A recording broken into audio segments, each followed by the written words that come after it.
Mathematics that is called as coordinate geometry. अभी अभी आपने खत्म किया है एक major and scoring portion of maths that is calculus. जो कहानी स्टार्ट हुई थी फंक्शन से, फिर आईटीएफ, फिर लिमिट कॉन्टिन्यूटी डिफरेंशियबिलिटी, फिर मेथड ऑफ डिफरेंशिएशन, फिर application of derivative, indefinite integration, definite integration, area under the curve आपको रिकॉर्डेड मिलेगा दिवाली ब्रेक में, और फिर डिफरेंशियल इक्वेशन। तो करीबन करीबन सर वहां पर थे हमारे पास में 9 चैप्टर्स। अब हम एक और अध्याय स्टार्ट कर रहे हैं गणित का, that part is called as coordinate geometry, जिसमें 5 चैप्टर्स आते हैं, straight line, circle, parabola, ellipse and hyperbola. ठीक है, अगर मैं बात करूं जैसे कि कोऑर्डिनेट ज्योमेट्री सॉरी जैसा कैलकुलस में था, फंक्शंस में पड़ी हुई चीजें आगे चलकर सर इनडेफिनिट में भी काम आ रही थी कि इनडेफिनिट का कोई सवाल आ गया, उसमें इवन फंक्शन है, ऑड फंक्शन है, तो हमें पता होना चाहिए इवन ऑड क्या होता है। इनवर्स की प्रॉपर्टी जो हमने फंक्शन में पढ़ी वो सर इनडेफिनिट या डेफिनिट में इस्तेमाल हो रही है। ठीक है, एप्लीकेशन ऑफ इंटीग्रल्स में आप देखोगे कि बहुत सारी जगह कर्व स्केचिंग में ग्राफिकल ट्रांसफॉर्मेशंस का यूज होता है।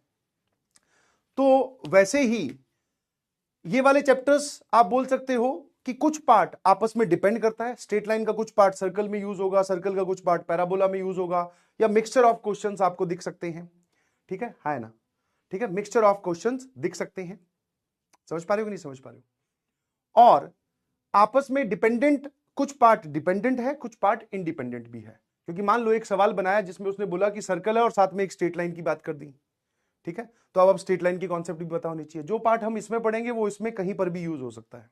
ठीक है, समझ पा रहे हो कि नहीं समझ पा रहे हो? Is this clear to everyone? और अब अगर मैं बात करूं कि प्रायोरिटी वाइज सर ये कितना इंपॉर्टेंट है, तो भाई ये वाला जो सेक्शन है ये बहुत इंपॉर्टेंट है। समझ में आया? Important, scoring and easy.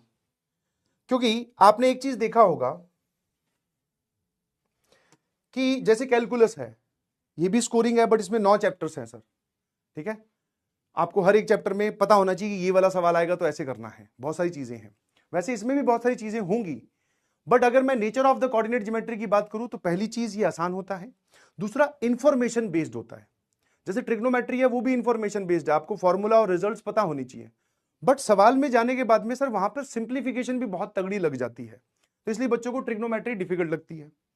यहां पर क्या होगा, आपको फॉर्मूला और इंफॉर्मेशन पता होनी चाहिए, बट सवाल में सिंप्लीफिकेशन जो है वो नेग्लिजिबल होगी, कोई खास सिंप्लीफिकेशन नहीं होती है। मतलब सवाल में अगर आपने जैसे ही कोऑर्डिनेट ज्योमेट्री का सवाल पढ़ा, अगर उस सवाल में इस्तेमाल होने वाले फॉर्मूले आपको पता है तो आप उस सवाल का जवाब निकाल देंगे। ठीक है ना? तो क्या लिखा मैंने? Very easy, most scoring and high weightage है। यस, हाई वेटेज है। अभी मैं वेटेज वाइज भी बताऊंगा कि मेंस में किसका पार्ट ज्यादा रहता है और एडवांस में किसका पार्ट ज्यादा रहता है। Informative and procedural. Sir what do you mean by procedural? कि जब हम किसी सवाल को पढ़ते हैं तो हमें जब प्रोसीजर दिमाग में आ जाए, जैसे आपने एओडी के कुछ सवालों को देखा था, प्रोसीजरल सवाल थे, टेंजेंट नॉर्मल वाले जो है ना, तो वैसे ही प्रोसीजरल है कि पहले हम सवाल पढ़ेंगे, हम डिसाइड करेंगे कि हम ये करने वाले हैं, उसके बाद में उस चीज को इंप्लीमेंट करेंगे, सवाल का जवाब आ जाएगा, ज्यादा कुछ नहीं सोचना है ना? तो हाई वेटेज है, स्कोरिंग है, और इजी इसलिए बोल रहा हूं बिकॉज ये इंफॉर्मेशन बेस्ड है। अब एक बच्चा बोले कि सर मुझे तो फॉर्मूले और रिजल्ट नहीं याद रहते, तो उसके लिए फिर ये डिफिकल्ट है। नहीं समझे? उसके लिए फिर ये डिफिकल्ट है। समझ गए? तो लाइन से पढ़ते हुए चलेंगे, पूरे सभी को हम कंप्लीट करेंगे। अच्छे से ध्यान दीजिएगा प्लीज। ठीक है, क्या मैं आपको समझ, मतलब क्या आप मेरी बात समझ पा रहे हैं? है ना? Is this clear to everyone?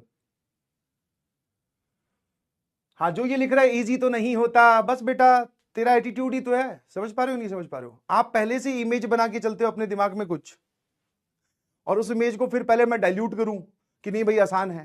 ठीक है, हाँ, इंफॉर्मेशन बेस्ड है, रिजल्ट आपको पता होना चाहिए, उसके बाद में फिर ये इजी है। रिजल्ट नहीं पता होंगे तो फिर भैया डिफिकल्ट है। ठीक है, दूसरा, आजकल कुछ दिनों में ऐसा देखा गया है कि जेई मेंस में इनका मेजर पोर्शन रहता है, इन दोनों चैप्टर्स का, कि जेई मेंस में ये वाले हाई वेटेज हैं, कि जेई मेंस में स्ट्रेट लाइन के सवाल, ठीक है, स्ट्रेट लाइन के सवाल, इन दोनों चैप्टर्स का हाई वेटेज रहता है। इट इज हाई वेटेज, या फिर मोर नंबर ऑफ क्वेश्चंस आप बोल सकते हो। इन दोनों चैप्टर से आपको मोर नंबर ऑफ क्वेश्चंस। जब मैं ये बात लिख रहा हूं तो मैं आपको ये कभी या कतई नहीं बोल रहा हूं कि भाई साहब सिर्फ 2 चैप्टर पढ़ के गायब हो जाना, पैराबोला, इलिप्स, हाइपरबोला मत पढ़ना। बट ऐसा देखा गया कि इनसे स्ट्रेट लाइन से ज्यादा सवाल आते हैं जेईई मेंस में, सर्कल से भी सवाल आते हैं, पैराबोला, एलिप्स और हाइपरबोला से कम देखे गए हैं, बट हाँ आपकी शिफ्ट में सवाल आ सकते हैं।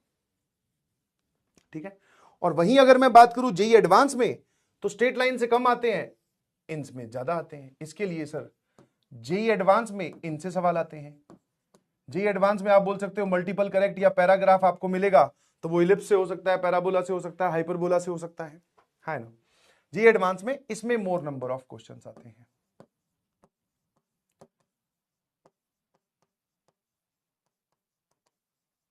ठीक है, इसमें क्या आते हैं, more number of questions will be there. ठीक है, और कलेक्टिवली हमें सारा पढ़ना है, अच्छे से पढ़ना है, मन लगाकर पढ़ना है। ठीक है, हाँ एक एक चीज को नोट करते हुए चलेंगे। जैसे आपने बोला सर इंफॉर्मेटिव है, तो हमें क्लास मतलब इसमें अब आप अपनी टेक्निक ये डेवलप कीजिए कि क्लास के बाद में जो भी फॉर्मूलाज या जो भी टेक्निक आपको सिखाई गई उनको एक बार आप वापस से रफ कॉपी में लिखकर जरूर देखेंगे कि फॉर्मूला इसका ये होता है, इसका मतलब ये है, इसकी कहानी ये है। ठीक है, ठीक है जी।